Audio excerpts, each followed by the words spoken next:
Hey everyone, Friday coming at you. Joe here. We have Conan back with us again. Hello, Conan. Happy Friday. I know. And Will Slattery. Hello. Hey, Joe.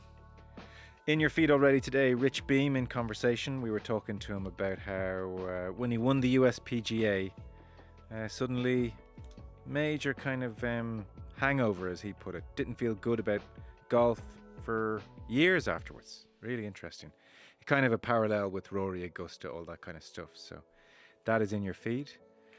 I was talking to our erstwhile colleague Dave in the lift. He said you had seen this new Formula One Brad Pitt business.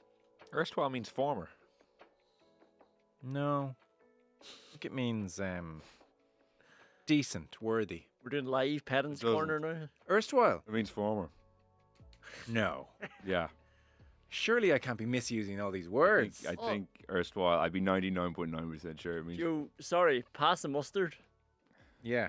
We'll talk amongst ourselves, Joe, while you look this up. I'm with you on that one. I actually got caught with that myself. Jesus, it means former. Yeah. No, Dave is still much with the company as far as I know. Sorry, Dave. What was I looking for there?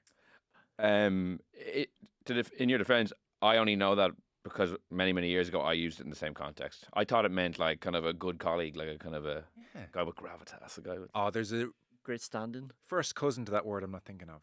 Yeah. Oh my goodness. Just to save the emailers, I just said, I'll just cut in.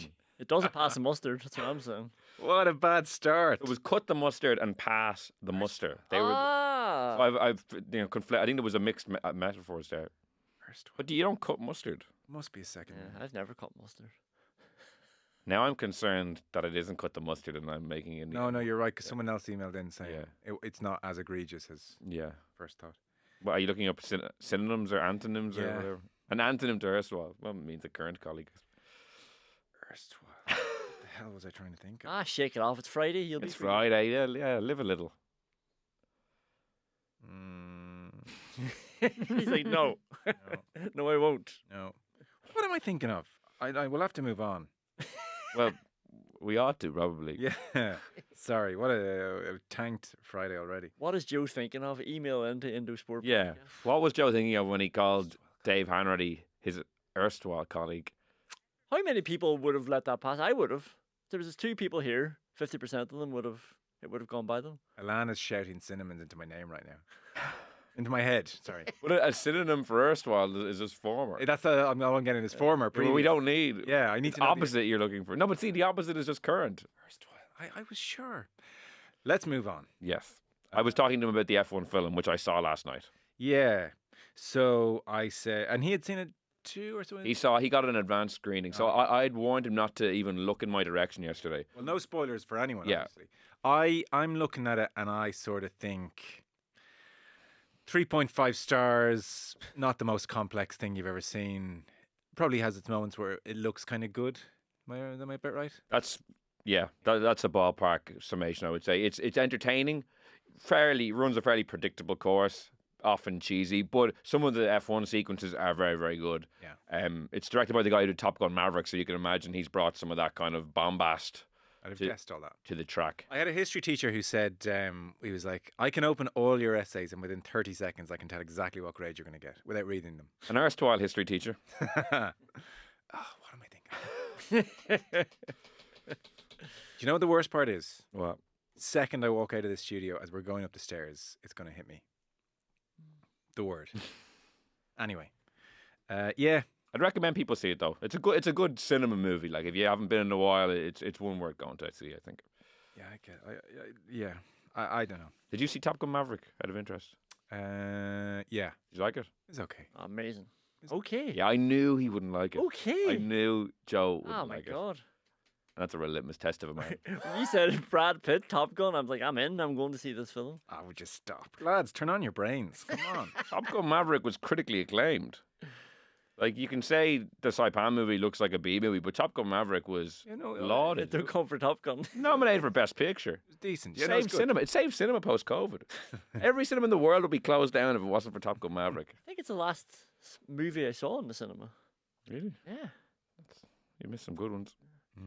I used to go a lot. I haven't been basically 2 years. Just haven't been. Same as me. Haven't been in 11 months. Yeah, it's funny. It's mad, isn't it? Every time we go now, myself and my wife are like, we probably won't get to go again for many years after our child arrives. A bit So of that. There's a bit of that. we're taking every It's opportunity. Such a great thing, the cinema.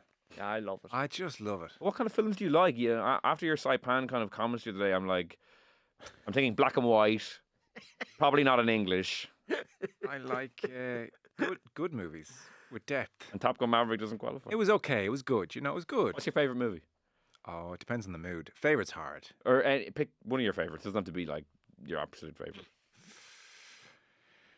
This doesn't feel like a safe space to answer that question. But we push on. Don't say like The English Patient or something. Jesus.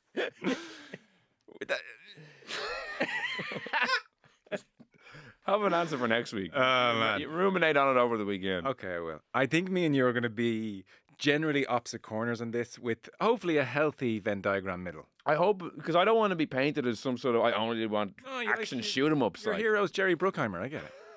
He was producing F1 as well. Was he? Yeah, oh yeah. Nothing like that can get done in this town without Jerry Bruckheimer having a taste. I think that's point proven. So, mainly emails today. For various reasons. Quarter-final kind of looms large, Croke Park, so there's no point talking about that. This will get you across the weekend, hopefully. Lions, Western Force, Club World Cup continuing. Saw Rodri back for City. They beat Juventus 5-2. League of Ireland continues. Damien Duff lists. League of Ireland. It's starting to sink in now. It's not good. In brief news, women's national team beaten by the US last night 4-0. David Humphreys, out doing media, denies regression in Irish rugby. I don't think I've seen signs of regression. This year is a blip. Might parse through his comments next week. Cristiano Ronaldo, 2-year deal at Al Nassr extension. The most lucrative deal in sports history seems to be the reporting. It's grotesque, really.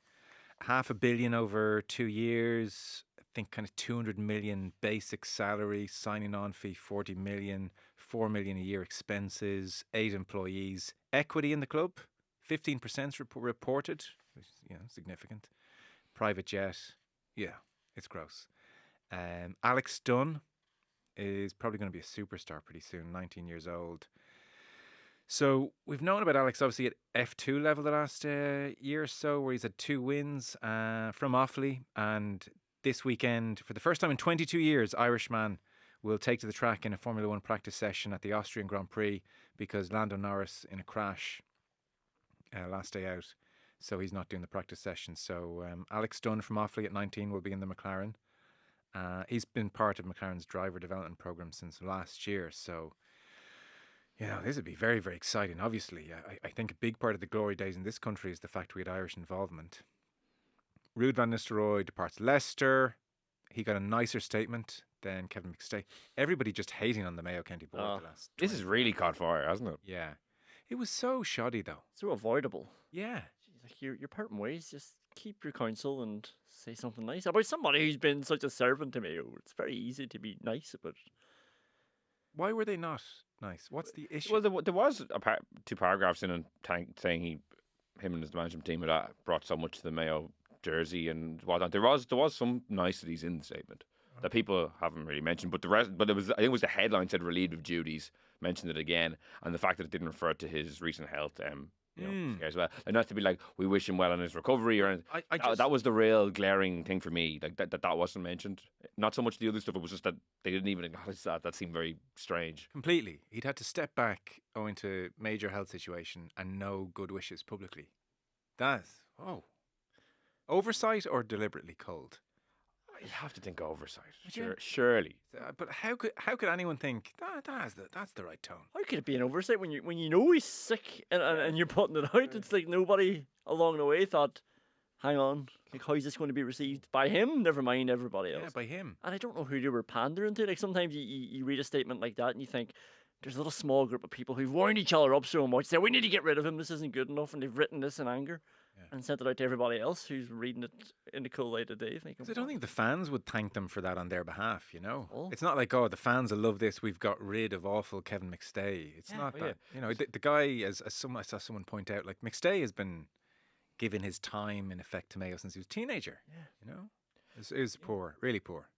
I'm a very popular guy. I know that the results haven't been good, which is, I think a lot of fans, Mayo fans, are probably happy there's been a change in management. But yeah, like that's very different to like seeing a legend of the county who seems quite affable and well liked, just being treated like that. Yeah, kind of with a real lack of respect. Because he's going. It's a very sad way to go out. You know, Yeah.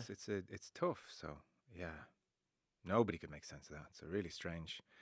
And then the other news, just as we're coming in here, it's official. Keith Andrews is Brentford head coach. So congratulations to Keith Andrews. This is stratospheric jump from set piece coach. We were just wondering, like even on the day that Thomas Frank was moved on to Spurs, I suspect Keith Andrews was maybe 100-1 for that job, 50-1 for that job. So phenomenal. I really hope it goes well. I know Keith little bit, not friends or anything, but like he worked with off the ball for a time. Like we golfed several times together. There was one day he was starting golf. The two of us just went out on our own. He had the worst grip I've ever seen. I was like, it was truly. You haven't played golf with me. It was hard to look at, you know. It's a real flex. We golf together. Yeah, but he is really good with people. Really sincere person. I feel like that counts for a lot in management, you know. So. Like that's a major plus in his corner. Really good communicator, as you would have seen from his media stuff. You know, media is not easy at the best times. So really good communicator, really good with people. Suspect, despite Martin O'Neill's, comments, that Keith knows the game. Yeah, but it's fresh in my memory that Martin O'Neill's in the TalkSport studio with Jim White and Simon Jordan laughing at each other as Martin O'Neill is in such a Mayo County Board-esque way. They consulted him on that statement. Just taking out Keith and, well, look, he'll discover, football's a bit more than tip-offs. The set-piece coach. Jordan and White laughing. Not stepping in, as they should, I think. And, So, I really hope he goes well. It's amazing for him. Amazing. He must be so well got around the place, like, by players, by staff. If you are, not to reduce it to just the set piece, I mean solely the set piece coach, but the value you must be bringing in all aspects of it already. It's not a CV appointment. It's the things I'm talking about that they would have seen at close quarters. Exactly. This guy's a really solid person, which he is. Did he have an idea, like if Thomas Frank goes, I'm next in line, or is it just naturally come to him the way he is around the place, and they thought this is the fit? And do you think he'll be able to cope with what it's like over in English Premier League, like as soon as something goes wrong they'll be like, he's not cut out for it, he doesn't have the experience? I don't know. It'd be really tough, be a pressure cooker. Like I must say Lee Carsley struggled badly with the media side of things, but then the English job is the English job, and it's a whole different kettle of fish. Brentford are not in the firing line of the papers in a kind of constant way. Who knows? Like, to be fair, I mean, again, like all the things I've said about him stand, and yet you've put yourself under that kind of pressure and things go badly. I mean, he'd be well able for the communication side of it. Like he's so well used to talking on TV. Like I would think so. Like that shouldn't be any difficulty for him. As you said, when the thing that Lee Carsley got wrong when he was with England was that he couldn't really string a sentence together in the press. Like he was constantly like putting his foot in it, kind of having to roll back on various comments he was making. Whereas that side of it should be pretty standard for Keith Andrews, I would have thought. Forget all the anthem stuff and everything. It just got so messy. For Carsley, but amazing. We'll obviously reach out to him, and then he can ignore me and expose just how little our golf meant to him. But I'll try. I'll try and get him on. How's that grip, Keith? Yeah, first line. Yeah, well, it transforms his career. I mean, this goes anyway well, or even the finances, everything. 2, 3, 4 years Premier League manager. Like your trajectory is totally different. So it's so big. It is also great, like parochially, to have like an Irish manager. Like I feel like it's been like from the Republic of Ireland. It's been an age since we've had like a former international, someone like that stepping in and getting him. Who is the last Republic of Ireland international? Is it Chris Hughton? Yeah, I think so. Yeah, that seems ages ago. Yeah, and it was like further back. A lot. I don't have a lived memory of Chris Hughton as an Irish international, whereas Keith Andrews was there 10 years ago, 15 years ago. And also on our TV screen so often. Like it's like we don't often get to see one of the pundits we watch. Like Damien Duff was one who went into Shelburne, who was doing a lot of punditry to kind of put that to the test and get a big job. Yeah. So I'll be fascinated to see how he goes. I know. Really good player as well, by the way. Keith got to a serious standard through just hard work. Great. Ireland Player of the Year 2012, I remember. And I was at the Stade de France, the Henri handball night. Keith Andrews was He so was good amazing that night. Oh my Yeah. God. I think it's so good. Yeah. And I remember Graham Souness saying it about him, that he was exceptional. Yeah. I checked afterwards and thinking, I'm glad someone kind of said it, because he was both in terms of what he was doing on the ball, but also he's the guy organising the wall. He's the guy, set piece coach. But he's the guy talking. Yeah. So he had those leadership qualities as players. So, yeah, I guess, Queven Keller, Keith Andrews. That's where we're... It's our new second team. It's our new Everyone's second team, yeah. So, emails. Joe and Gang podcast is great. The main reason I love it is the mix of soul and authenticity. Wow. There you go. All contributors, except one who shall remain nameless, he says, come across as good human beings. Who comes across as a bad human being? God. This is a key element to your success, so don't forget it. But what has happened to Ronan? He's missed. Bring him back if you can. Thanks again, Fergal in Australia. Ronan is travelling around Colombia for a month. Back next week. Is he? Yeah. Okay. Erstwhile Ronan. What am I thinking of? Sorry, I shouldn't have brought it up again. And you've been going around for years using this incorrect. Oh, I'd say. Yeah. I erstwhile colleague, yeah, I would say. Jesus. Yeah, I think he was at a wedding and then decided to morph it into, if I'm going to go all that way, I might as well have a holiday kind of a thing. Porg Stack said, Dear Bits and Bob's team, the fact that Joe is a Kildare man doesn't hate Dublin after the last 2 odd decades of Leinster domination says all there is to say about Kildare football. We're pathetic. I'd say I'm in the minority of Kildare people that don't hate Dublin, You've Stockholm syndrome. I don't know what it is. I just liked the team, They were a shining beacon of good football through a bad decade. Kildare is one of those No. points. You're a big fan of Dublin, yeah. Well, I'm a big fan, but I didn't hate them. Yeah. Sorry, putting those words in your mouth there. Kildare's one of those counties that I'm not Well, hang on. I'm not sure Easy. of the identity. I'm not saying it doesn't. Oh. I'm just from the outside, not sure what does Kildare stand for, and I'm happy to be. We are a quote unquote football mad county. Yeah. They say that with 15 counties. I don't know what's our identity. What would you say? I don't know. That's the thing. I can't get a grasp of the people there. Would you say kind of like losers? No, I wouldn't say that. No, I wouldn't. That wouldn't be fair. I think since in the McGeaney era they had an identity. Yeah, They were underachiever, sleeping giant. I don't know because they're not, Not a giant. because it's not like just sleeping. They don't sleep. it's not like being so close proximity to Dublin makes it harder because I don't think it's the same with me either, Live or Wicklow. For some reason with Kildare, I can't shake the blending of Dublin. Right. Not saying they're the same people, but I can't figure out what's setting them apart. We're Maybe just I'm just not spending Dublin light. Just Yeah. are we sort of like? Be honest. To you now, Kildare just kind of like an irrelevance, really. Not when you're from Derry, no, because you mean football wise? Yeah. No, I would be terrified of a fixture like that. All right. Okay. Yeah. So you have residual respect for us. Yeah, I don't know what our identity is. Just we're still in a post McGeaney. Yeah. Still, getting rid of him is still the worst decision they ever. So bad. So bad. 5 quarterfinals in a row. You look back now and you're like, God, that's some of it. 5 quarterfinals in a row and 1 semi-final in between in that run. I spoke to somebody who, this is concrete information, was voting against keeping McGeaney, and one of the reasons was never came to any of our games. I think you're joking me. He's busy managing the county. Never came to in the club games. Yeah. Also, it was that whole they don't pick anybody from South Kildare. They don't pick. I don't really reveal identities, but I bumped into this person, random event, and we got onto it, as Kildare people often do. She's in the penny we got rid of McGeaney. He's like, no, I was actually party to that. And he was proudly. Yeah, he's like, fuck him. But he wasn't like, oh, it was a wrong decision. No, he's like, fuck him. How long after the fact was this? Like, was it like maybe 5 years ago? Oh, so yeah, long enough that he'd know well that it was a bad mistake. Things had nosedived. Yeah. And he was still like, I don't know. I showed him. Because, like, you remember McGeaney? Not from my hometown, just because people put 2 and 2 together. Okay. It's a random kind of a meeting.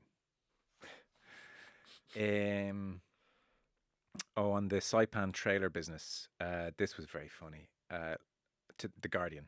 Lads, your piece on the Saipan trailer made me fondly recall a Guardian headline from the period, and he sent in the link, so this is legit, from 2002.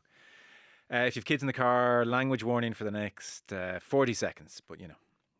So in the row at McCarthy, just giving the guys time to fast forward. Keane reportedly told the manager, "You can stick it up your bollocks." The various papers went with fairly standard headlines about rows, departures, etc. The Guardian headline said, "Keane, a tenuous grasp of anatomy." Even as a Keane fan, it did make me laugh. Best, P. O'Brien. So funny. What a headline. Was that the headline? Well, what was the piece? It was about like the mad row. Oh. But so it was such a, no pun intended, such a ballsy headline. To like, you know, because everyone's like, Keane, row. Oh, but they went, a tenuous grasp of anatomy, because he said you can shove it up your bollocks. Just reading, but it's just so mental. I mean, it is worth the movie if they can capture any of this. 24th of May 2002, this same Guardian piece. So Roy said, "Who the fuck do you think you are having meetings about me?" This is when he called a meeting after the Irish Times interview. "Who the fuck do you think you are having meetings about me? You're a crap player. You're a crap manager. The only reasons I have any dealings with you is that you somehow are the manager of my country and you're not even Irish, you English C. You can stick it up your bollocks." That's pretty full on. Oh my God. Beast finishes. "Keane spent last night in Tokyo, is expected to arrive in Manchester this morning." And little did we know the week of fun that would ensue. God. And that doesn't get you excited for the movie. Look. Did I not call the Brad Pitt one based solely on the trailer? Fair. You got that one pretty spot on. 3 stars elevated to a half star for just the good action scenes. Yeah. Much like Maverick or whatever the hell. Oh. I'm joking. No, I know that was a bit better. Finally, just a quick word on the recent Bits and Bobs email about Tipperary being the most hated county. That was a good email. The logic, by the way, was that Tipperary hurling borders basically all of the hurling counties and therefore has these full-on rivalries with everyone. So there's a lot of hatred for Tipperary in the hurling world.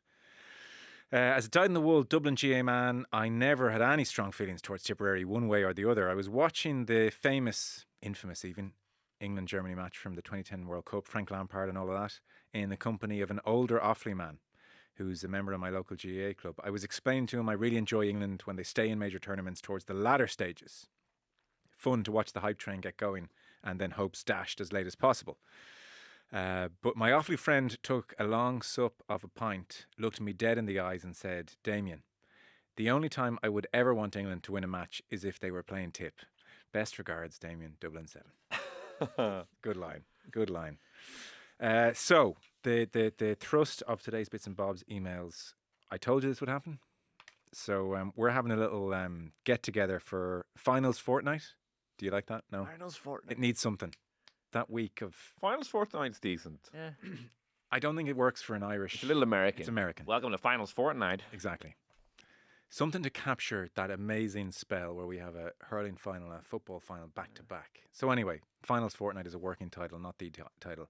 We're going to have a get-together in the building and have all our GAA people here for a live recording with invited listeners. So if you want to, for instance, have Pat Spillane and John Milan talking to each other in front of you in 3D, this is the place to go. So we said, email in your All-Ireland final memories and we'll pick the winners. Now, we've already had in too many emails. It's clogged up our inbox. So we'll keep it open until next week. But I think any ones I read out here should get a ticket. Fair? I think that's fair. Yeah. Okay. Excuse me. So it's funny. I came in this morning very, very tired. Just a bit, flat. Busy week, It's been busy. Yeah, it's been full. And just reading through all these emails, the news is so depressing. Like life is, everywhere you look, it's awful.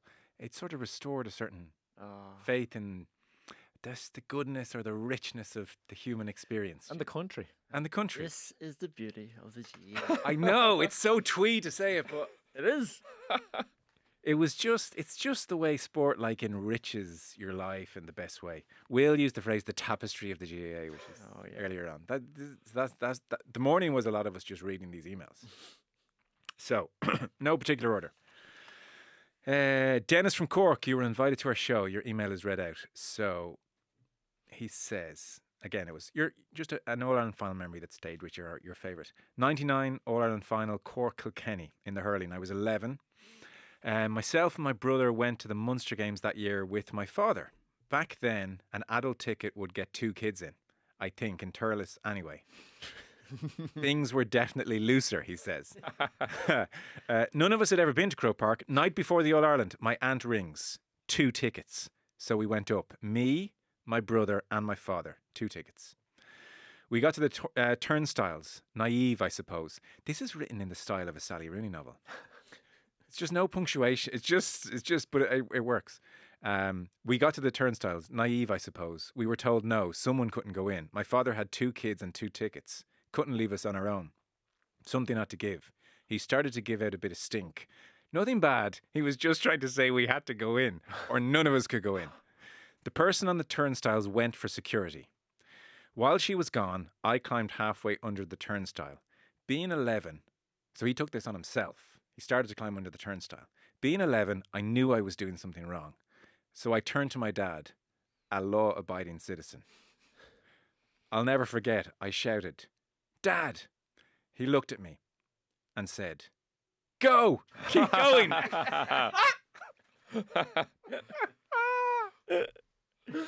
Go, go, go! It's like something out of a Bruckheimer movie.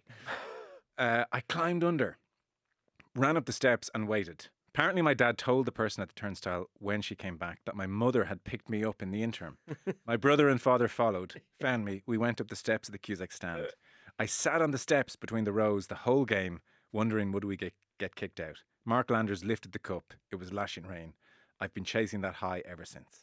Dennis and Cork. That's amazing. Come on. Good lead off email from Dennis and Strong. You wouldn't believe, while you were away getting security, his mother I know. came up from Cork to Dublin. I chose which son I wanted to bring in, and away they went. I'm sure she just said, Grant, okay, Yeah. go. Get out of here. Oh, dear. One addendum to that email, it's just funny, 1999, the score in that hurling final was 13 points to 12, Yeah, I remember it well. which is crazy. Yeah. That would be after 15 minutes now. Pure curling. It was a Cork. It was a team of Cork kids, wasn't it? That was Yeah. the first under Jimmy Barry. Yeah. Yeah. Did anyone, I wonder what the commentary was like after that game, where people were like, how, 13, 12? Like, even in the 90s, that was low. Like, Yeah. So that one's good. From Tipperary Kid. Much maligned Tipperary lately on the podcast. So, Dear John Coe, I've been a fanatic listener since podcast. I never miss a show, etc. Particular shout out to Will, whose knowledge of all sports seems to know no bounds. Oh. The highlight of my housemate and I's week is sitting down and watching the left wing on a big screen every Wednesday to hear what Leinster gobbledygook Luke Fitzgerald has heard in the pubs in Ranelagh the Saturday night previous. Please see attached photo. It's then a photo of him and Luke Fitzgerald in a pub. I don't know. he had me at some praise about I Will. bet he did. I didn't listen to that. He's invited. Yeah. Give that man a ticket. Now on to my favourite All-Ireland final moment. I'm a Tipperary man, born in 2000. Liam Sheedy took charge of the Tip team in 2008, just as I started to get hooked on everything GAA. There wasn't a match or open training session missed. I couldn't get enough. Heartbreak to Waterford in 2008 only increased the hunger for the 2009 campaign for my 9-year-old self. We, of course, reached that final in 2009. The Cats were going for 4 in a row. I live 5 minutes from the Tipperary-Kilkenny border. The week leading up to the final came and went, no sided tickets for love nor money. I went to bed Saturday night thinking I was watching the final in my sitting room in Tipperary. Then early Sunday morning, my mother awoke to say my neighbour had managed to get 4 tickets to the game. 2 were for me and my mum. I couldn't contain myself, buzzing. We drove up, parked in my auntie's house before catching mass in Milltown at midday. That's just giving me you. We went from there into town, O'Connell Street. You could feel the atmosphere build. Hats, scarves, headbands to the power of 40 as we made our way towards Croker. The crowd like nothing I'd ever seen before. You know, he's 9. We made our way into the stadium. My mother's phone number was tattooed on my forearm. There was one thing my neighbour had left unsaid to my mother. He had got the tickets in Freshford late Saturday evening. Freshford is Cats territory. My mother and I went to our seats in the upper Davin, our neighbours a couple of sections away. We quickly realised there was very little blue and gold in our section. Indeed, there didn't seem to be any. Engulfed by black and amber. The atmosphere electric, Kilkenny folk around me were winding me up. I was biting back.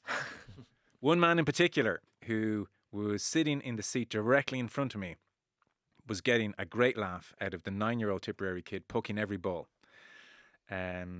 Jay, he wants to be just Jay, anonymous. He gives an account of the game, which I won't, for brevity. But anyway, Kilkenny win, as we know. Jay got his revenge next year. But Kilkenny win. I was in tears, crying into the match programme, distraught. It was pure misery. Kilkenny fans going crazy around us. You're probably wondering why this is my favourite All-Ireland final memory. Remember the fella in front of me winding me up all game? In that glorious moment, Kilkenny fans cheering 4 in a row all around us, he decided he would contain himself for a brief moment, and he turned around to me. He tapped me on the head. My face lifted up from the programme. He put out his hand and he said, "Fair play, young lad. You gave it socks. We will see you again next year." I've never forgotten that touch. Pure class. All the best, Jay. Jay's coming. It's lovely. Come on. Genuine, heartfelt moment there. That's the kind of movie I like. And then a bomb and a car crash. Ooh. I have one more. 2 more. Are these dragging or no? Not at all. We should do a separate feed on just reading these emails. I said you could make a book out of them. You could do, like they belong in the GAA museum somewhere or something.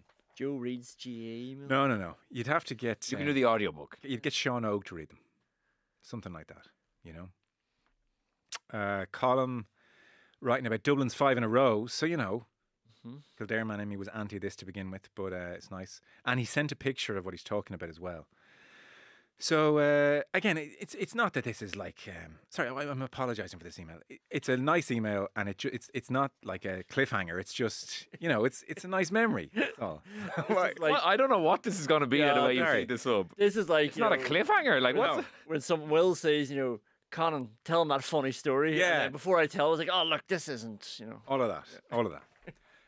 It's just, it's just a little sample of All Ireland Final Day for different people. It's, this kind of thing is happening all over the stadium. That's why it's not. Going on? Sorry, it's not. I've overdone it now. To say the least. Jesus. Congrats podcast. Says nice things. My wife laughs. He got a photo at a previous roadshow before. And he got a photo of me. His wife laughs at how starstruck he was. He still says. My relationship with... I thought you wanted to read it out. No. The end. I'm skipping by the stuff he says. My relationship with the GAA is a bit of a strange one. I did not grow up with the GAA. I didn't even watch the 1995 All-Ireland final. I was a soccer lad. Throughout my teenage years, I only got into Gaelic games after spending 4 years in college living with GAA fanatics. Even my parents were not into it. I can remember once... They asked why the traffic was so bad in Drumcondra on the 3rd week in September. It meant nothing to them. Played my first junior GAA game at 21 for the local club. Instantly hooked. That was 25 years ago. I still love playing as much now as I did back then. My first All-Ireland was in 2002. My dad got tickets through work. He had no clue what was going on. He even famously asked me, "Who is the Gooch?" He's from Belfast originally, so when Armagh won that day, he was delighted. Fast forward to 2019. Life has changed completely. My dad now rings me looking for final tickets. So, got hooked. That year was especially important, 2019, because my brother was moving to Australia, so getting tickets was a big deal for all of us. I managed to secure 3 and off we went. What a day. Jack McCaffrey's goal nearly blew the roof off Croke Park, Dublin's historic 5 in a row. After nearly 2 decades of playing and following GAA, I'd become obsessed with Dublin, and that love had spread to all my family members. My brother kept the jersey he wore that day. He kept the ticket stub, and he kept a photo of the 3 of us from that day and a photo of the lads who all go to the matches regularly. Before he left for Australia, he framed it all and he gave it to me. I've been lucky enough to attend 12 All-Ireland finals. That day in 2019 will always be my favourite memory, Colin. And he sent a picture of the framed paraphernalia. Beautiful. That is nice. 12 All-Ireland finals is too much. Hate Dublin. That's too much. You shouldn't be allowed to get 12 All-Ireland final tickets. I'm very happy for him, but... Yeah. And actually 2002 is the first All-Ireland I was at, and actually the only one until 2019, so there actually is a lot of connection here. You didn't go to an All-Ireland final for sent us 17 years? You sent that email. Yeah. You didn't go for 17? No, Derry were in the minor final in 2002, and the funny that he says my dad is from Belfast, so he was delighted Armagh won. And it's probably, Ulster's probably the only place that would happen where you're like happy for the other Ulster team to win, even though Armagh obviously and Belfast aren't in the same place. Connacht be happy for Connacht? You know, west of Ireland, a certain unity. Would Mayo fans be happy if Galway won? Now that you I say it. don't think so. I doubt in '98 the Mayo fans were like, great. No. Having lost in '96 and I think '97. to be fair, the Mayo fans have found it sickening that Galway pop up, go, win one, disappear, win another one. Would Galway be happy for Mayo in a sort of no, maybe? I don't know. Mayo is a special case, I think, because they've been waiting so long. I don't know if Roscommon won in All Ireland, if Galway would be happy, or vice versa. I think they must be. I think Sligo and Roscommon would be happy for Mayo, no? For Mayo, I think for Mayo, yeah, maybe, think. because it's like a kind of a quest that's been going on for 70 years, But not in normal like service. I think other Leinster counties are happy when Dublin win. Definitely. Do you? Oh, sorry, yeah. No, definitely not. No. Last one. For legal reasons, I'm not going to name the county board. Okay, Yeah. That's a good tee up to any email. Yeah. So last one. All those three are coming +1. And then Column says, Joe and Co, first time, long time, etc. My most memorable All-Ireland final moment was the 2023 final between Kerry and Dublin, when Dublin came out on top. I had never been lucky enough to attend an All-Ireland football final before. See, there are people who go to finals all the time, and then there are huge swathes of the country who just have never been to one, you know? And I was lucky enough to receive a ticket from my friend, and he got one from the blank county board due to playing for the blank senior team that year. Usual crack on Dame Day down to Kennedy's from Condra, pre-game pints onwards to Croke Park. When I arrived at the entrance, I noticed 3 or 4 blank senior inter-county players standing outside the gate. I thought nothing of it. When I went to scan my ticket at the turnstile, I was greeted with, Jesus, not another one of these tickets from blank. Long story short, numerous players had been forwarded the same ticket from the county board and none could get entry. My wait to attend an All-Ireland football final continues. Tickets for the pod will make up for it. Oh, no. So he didn't get to go. He has never been to an All-Ireland football final. Oh, my God. But he will see Pat Spillane, John Milan, Eddie Brennan, etc. That is a good That's a consolation. good email. But that was a heartbreaking twist at the end. No, it's not good. Yeah. You know, it's funny going through all these emails earlier, like reading. We got a lot of submissions, all very emotive, as Joe read out. You know, to the guy who said earlier, I counted up. I've been to 15 All Ireland finals. For God's sake! But That's sick. I have left no cultural imprint in any way, shape, or form. I have no stories. I have no memories. Well, thank God you got the ticket. My only memories, my memories are all of the action on the pitch. Like I could remember the great moments, but I have no story to tell. Any bit of this moment or that moment. I looked at my father in the eye. Like I'm sure I did look my dad in the eye because he went to the majority of his games with me. But It didn't mean anything. We went from our house to the ground and back again, and then as I got older, maybe a couple of pints afterwards. But I don't have a single He's nothing. colourful memory. Stop talking. This is destroying everything. I know. I feel bad.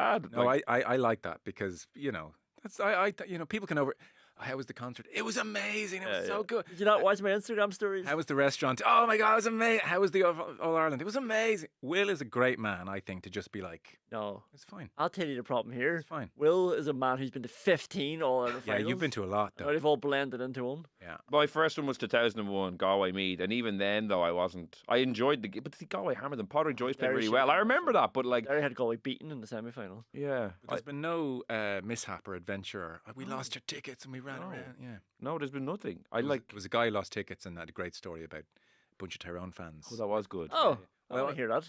Yeah, I just don't want to read them out forever. There was so many in. Yeah. But the lost tickets returned by really good people. I feel like a real less of a gale. No, I like your refusal to embellish an experience.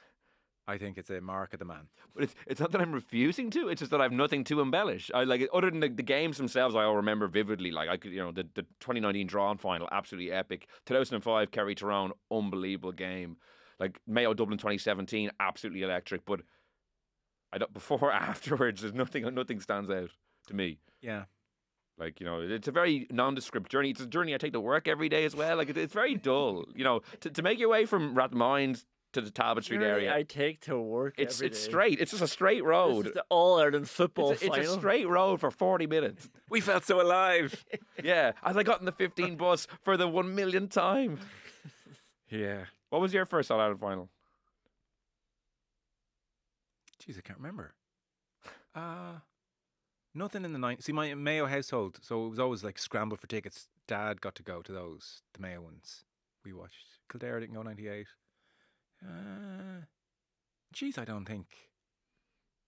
I could be just when I started working with Off the Ball. Oh, so have you ever gone as a fan? Like, Yeah. sorry, not as a fan, but in not in the Sorry, press box. yeah. Oh, sorry. I remember now. I think it's 06. Okay. It was the day before I started my postgrad in radio and television production. And I remember thinking, I've made a terrible mistake. What the fuck am I doing? Mayo Kerry. It was the final where Kerry blew Mayo out of the water early.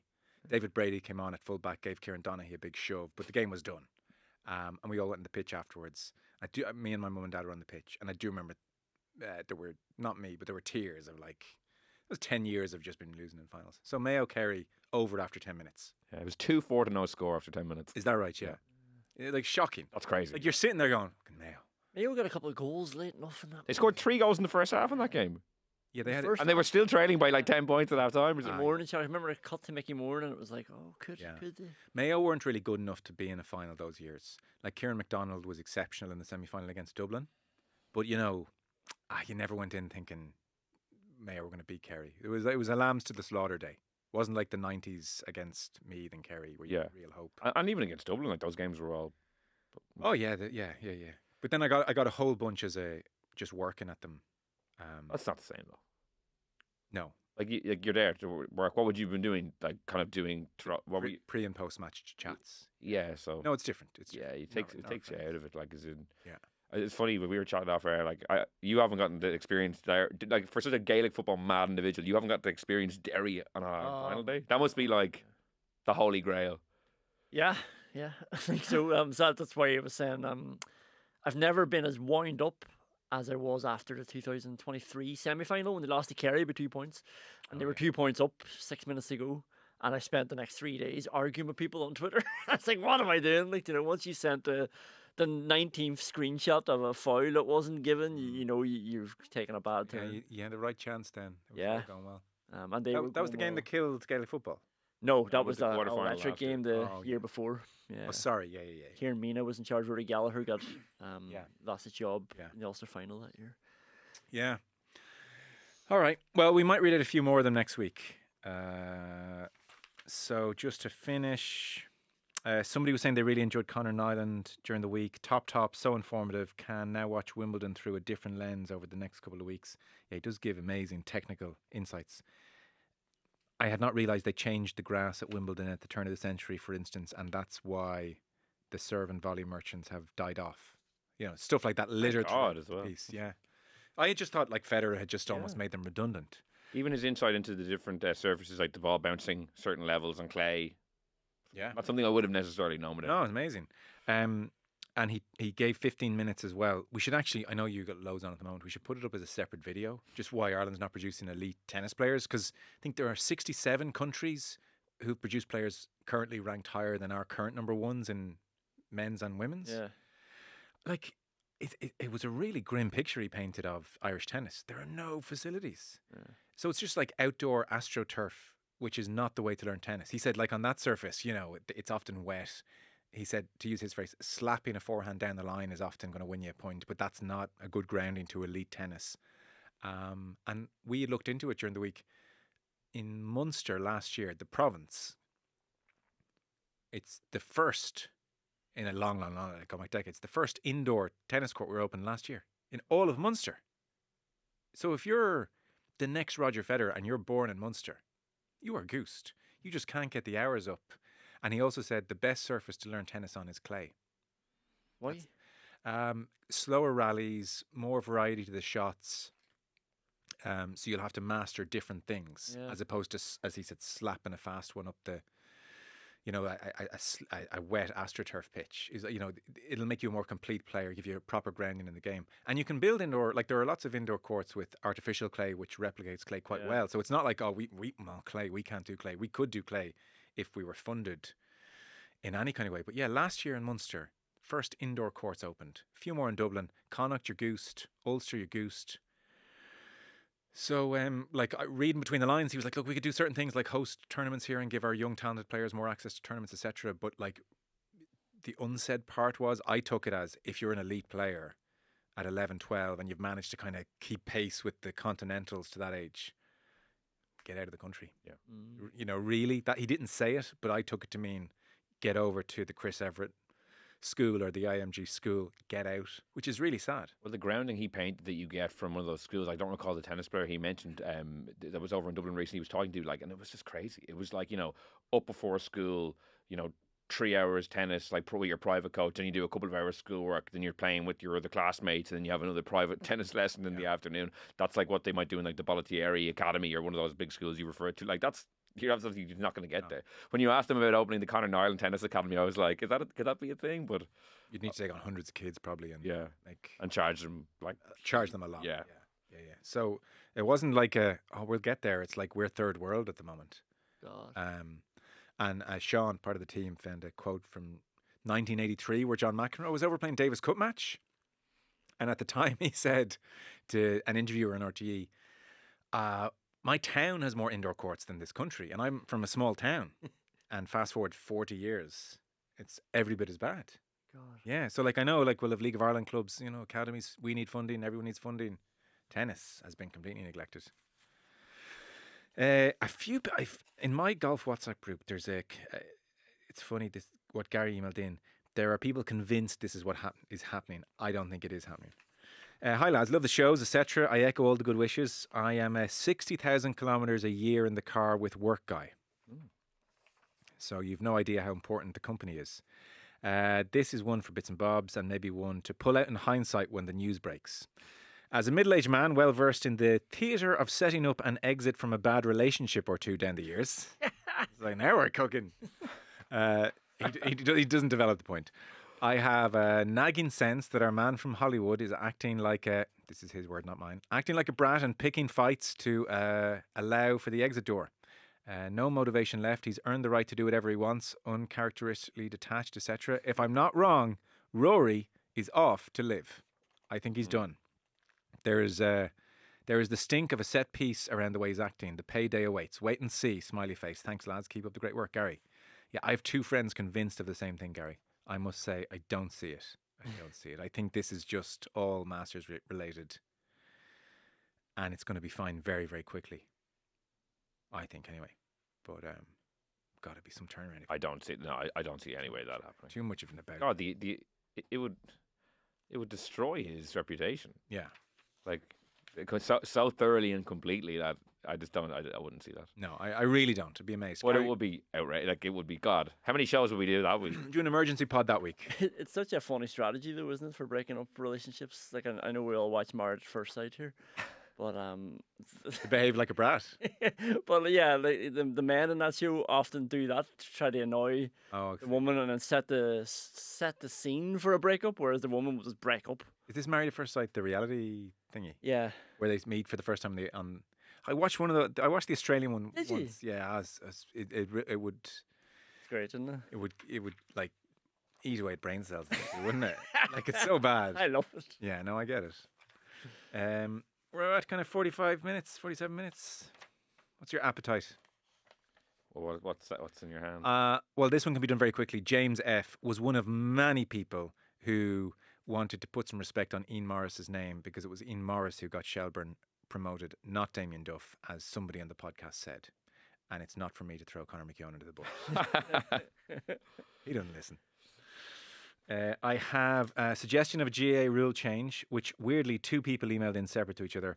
And I have story from Dublin Limerick, man at wedding. It's more GAA tapestry. I don't want a rule change on a Friday. Not in June. Save the rule changes for September. Okay. Thought it was an interesting one. But no, No. It looks quite long though as well. It's long. For a rule change. Just tell me what the rule change was. We don't have to read the email out. He cited, as did another email. This is Connor. Sorry, Connor, you took time to write out a big mail. Now, Connor started by saying, just put it, careful here. I am one of your valued 18 to 34 age category. Oh well, here. In that case, it has to be yours. Has to be read out then. He said, Connor, I'm going to edit this down. FRC, great, etc. One rule which should be changed is you should be allowed to pick the ball up straight off the ground, similar to the ladies' game. Okay, well, sorry, Connor. I am all on board for this. Oh, yeah, okay. Well, I'll continue a touch. This would align well with integration, but that's not the main reason, he said. He watched Kildare for Mana, as did another emailer, where Brian Byrne slipped, was in possession, slipped, still held on to the ball, but the ball touched the ground whilst it was in his hands. Yeah. Like a try in rugby, I suppose. and it was a foul. And he thought, come on, that's wrong. That's not fair. And so he said that was one of the reasons. And also he thinks, people that say, oh, the skill go out of the game. You won't see a player chipping the ball up to himself in the run. He's like, you still will, because it's, the best thing to do in that scenario. So he said, if a forward could just pick the ball up straight off the ground, it would easily create more goal chances. 2 points, fantastic, but nothing beats the noise and energy of a goal. And that's where we want the game to be more exciting. So loving the pod, keep up the great work. Yeah. I agree with that. The pickup though, so integral to the game. Exactly. I would never get rid of it. Like, I don't really, never really got the point of it. All that it really serves is for referees to give incorrect fouls sometimes when they think it's a. Tyrone fans still shudder. 1995. But that actually should be allowed. That's within the rules. Like that's what annoys me sometimes then about these rules that aren't being policed properly. Canovan's pushed over, and when you're pushed over to the ground and you drop the ball, you're allowed to bat it on the ground and. As you lose possession on the ground, you're allowed to hit it on the ground, strike it on the ground. But referees will often just blow that up for a touch on the ground. So it's like either just don't have it at all, or just let you pick the ball. Where does it end though? Like in 5 years' time, we'll be like, get rid of the solo and then just take as many steps as you want. Just more goals. It's just part of GAA. It's a skill. It is a skill. It's a silly skill. Kicking the ball clean up off the ground is just so basic and requires no skill that I feel like. That's why I don't get the point of it. Like I don't think it's adding anything to the game. I don't think it's not hard to do. All it does is referees sometimes think they spot you picking it off the ground. Send your back. It slows the game down a little bit. Yeah. Needlessly, because you can't do like say you. It would be kind of cool if you've two fellas, and I use fellas because obviously in ladies you don't have to do it, but sprinting at a ball, right? And instead of the cumbersome, we have to slow down now and pick it up, you could have fellas like sliding along the ground and catching it in their chest. Rugby style. Yeah. You'd have that appeal to you. You can watch rugby if you want to watch rugby style things. Like there's already a sport that caters to that. Yeah, a great sport. Oh, look. I could be convinced, but my initial instinct is, whoa. Whoa. Just Justice. A traditionalist in you. I grew up picking the ball up that way. You're going to grow up picking the ball up that way. It's like the first thing you learn playing Gaelic football. Sort of. Like, are we going to get rid of the fist pass? Just throw it. It'll be quicker. And no pickup. Where does it end? Yeah. I think just let the pickup happen. Okay. Well, that's interesting that it's not a complete shutdown. Yeah. Okay. I don't know if more GAA tapestry. I literally wrote the phrase "more tapestry." Yeah. We need 10% more tapestry on this podcast. Do you know what? Edit it out if you don't like it. Okay, fine. Joan Team, long-time listener, first-time emailer, etc. Last Saturday, I attended the afters of a wedding in the Blue Light in Sandyford. So afters of a wedding. Why you think that's a day 2? Is what he's talking about? No, I think he means afters of a wedding. I would assume that's like you didn't get an invite.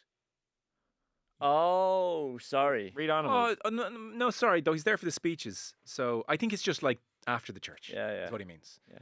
And now he's identified the wedding party, because I don't think there were 2 weddings on at the Blue Light in Sandyford on the day of Dublin Limerick. But that was your choice, emailer. Roasting out, it was. Place thronged. All types of people. Happy couple. Not exactly hurling people. So there was no sign of Dublin Limerick being shown in our little designated area. I followed the first half on X. I was telling anyone who'd listened that Dublin got a soft red and Limerick were at it again. I checked in at half time, and to my disbelief, Dublin were still ahead. The wedding was starting to get into the flow of things. Speeches were approaching, but I had a plan. I was driving and was on the Guinness 0.0. Other beers are available. And that was not available in our designated bar. So as the second half started, I told my wife I was going to the bar downstairs to grab a 0.0. I made it down for the last 25 minutes. A small crowd started to gather around the screen mounted on the wall. I was quickly joined by my sister-in-law's boyfriend from Waterford. Geez, take everyone down with you. These are all identifiable people. Along with my wife's 2 uncles. Other wedding guests soon arrived from Tip and from Dublin. Cheers started to get louder as everyone realised something was on. People in for a quiet pint on a sunny day started to take note. Cork man and a Wicklow man joined the huddle. Does everyone just have to announce where they're from here? The shading increased. The 2 goals went in. The place exploded. To add to the mix, there was a young American fella just off a tourist bus who joined the huddle and started to ask the usual questions. A text message to say the speeches were starting was promptly ignored. Full-time approach, full-time whistle goes. The place erupts. We enjoy the moment briefly as a group and then go about our day. I went back upstairs to our designated area to find my wife. I tell everyone that wants to know that Limerick have been beaten by 14-man Dublin. It's now blaring hot. I go out onto the balcony and look out over Dublin Bay. The Yank is still waiting to get his bus. Sorry for the long email. I'm writing this while feeding a hungry 7-week-old boy before bed. Keen, a Westmeath man who hates confident Meath people. Nice. No flavour. Ah, that's good. Keep More that in. tapestry. More tapestry. The only way that could have been better if you had said, I went upstairs, grabbed the microphone, and it was my turn to give the speech. Yeah. The wedding party were waiting. Sorry, everyone. There we go. I think we're done. That was a Friday mailbag edition. We will keep the entries for July 15th open until next week latest. Will's even saying wrap it up now, aren't you? Oh, yeah, but not like so. Leave it until for the weekend. Yeah, okay. Okay. Monday, midday. Done. Okay. That's a cut-off point. Okay, fellas. Enjoy the weekend. Not sure what we're doing next week. Rich Beam in your feed today. GAA in your feed yesterday. Tomas O'Shea. We had rugby. Rory from Australia. We had Connor Nyland. A good week. And next week, I guess we'll... Any early... Might be reconvening the GAA panel on Monday. Oh, yeah, I guess so. Yeah, for the weekend that's in it. Yeah. Conan, you can give us your 4 winners. Go. Someone's going to listen to them Sunday out for a walk. So they'll either be impressed or... Okay. Donegal. Yeah, correct. Draw between Tyrone and Dublin. Goes to extra time, I presume. Yeah. Does, yeah. Eventual winner being... Oh. Dublin. Correct. Galway. Correct. And then the big one. No idea. Tune in on Monday. Very hard. Yeah. Which Kerry show up is the question. Yeah. We know Armagh put in an 8 out of 10 performance. Well, David Clifford put in a 9 out of 10. Yeah. So we will reconvene next week. We'll talk about the GA and everything else. Thanks to Conan. Thanks to Will. We'll see you next week.